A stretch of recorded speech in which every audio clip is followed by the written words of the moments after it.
Thank you for coming. Good morning, everybody. Je pense que tout le monde connaît Société Générale, mais ceci dit, vous êtes un groupe vraiment très protéiforme, avec beaucoup d'activités. On en parlait en backstage, il n'y a pas que la banque de détail, donc je pense que c'est important peut-être qu'on prenne 2 minutes pour représenter ce qu'est la Société Générale, et je vous laisse... Oui, Laurent, merci. Encore une fois, moi, je suis ravi de pouvoir m'exprimer sur ces sujets. Juste effectivement, parce que de temps en temps, il y a une vision extraordinairement simplificatrice de la banque, et on va en parler, on va probablement se concentrer surtout sur le client particulier, et peut-être aussi sur un certain nombre de services, notamment les paiements.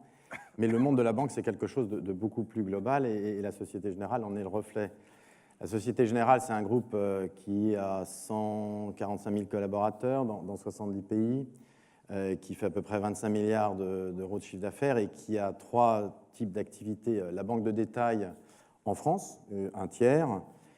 Cette banque de détail, qu'on appelle cette banque de détail, il ne faut jamais oublier que plus de la moitié du revenu est fait avec des entreprises, des petites et moyennes entreprises, des commerçants ou des grandes entreprises, pour la partie évidemment d'activité en France.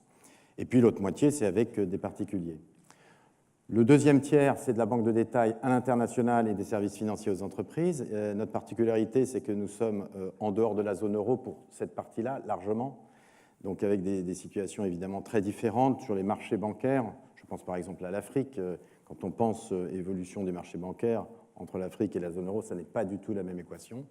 Et puis enfin, comme vous le disiez, des activités plutôt destinées aux grandes entreprises, aux investisseurs, institutionnelles, qui sont des activités très internationales par essence et très importantes aussi. C'est ce que j'appelle le B2B par opposition au B2C. Donc effectivement, vous le voyez, des activités très diversifiées, des services très diversifiés.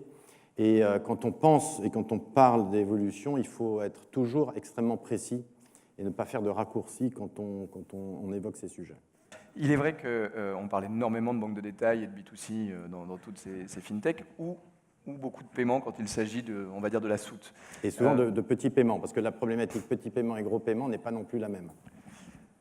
C'est sûr que les virements et les fraudes aux virements, c'est un autre sujet que les paiements de 3 € en NFC.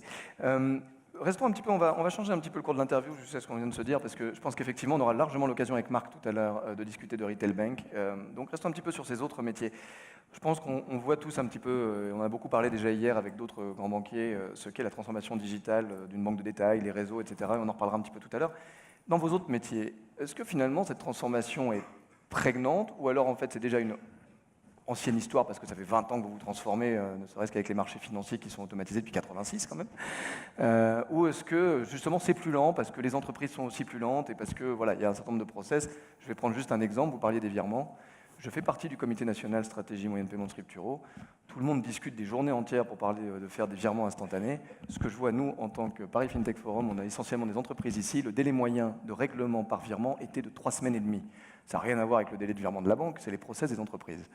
Donc, c'est d'où ma question. Est-ce que ça va aussi vite, ou au contraire, ça va plus lentement parce que ça va à la vitesse de vos clients?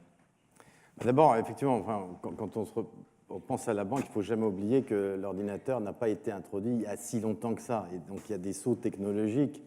Et probablement, effectivement, aujourd'hui, on est, d'une manière générale, dans une nouvelle étape avec, surtout, au fond, une nouvelle manière d'approcher l'informatique. Parce qu'on parle de FinTech, mais moi, à la base, quand je vois l'évolution de l'informatique, la manière de développer l'informatique, une innovation plus ouverte, une capacité à gérer les données de manière très différente, le cloud, etc. Bref, c'est une évolution profonde de l'informatique qui concerne les banques, qui sont des entreprises de technologie. Il ne faut jamais oublier que nous sommes profondément des entreprises de technologie. Le budget informatique de Société Générale, il est supérieur à 3,5 milliards d'euros.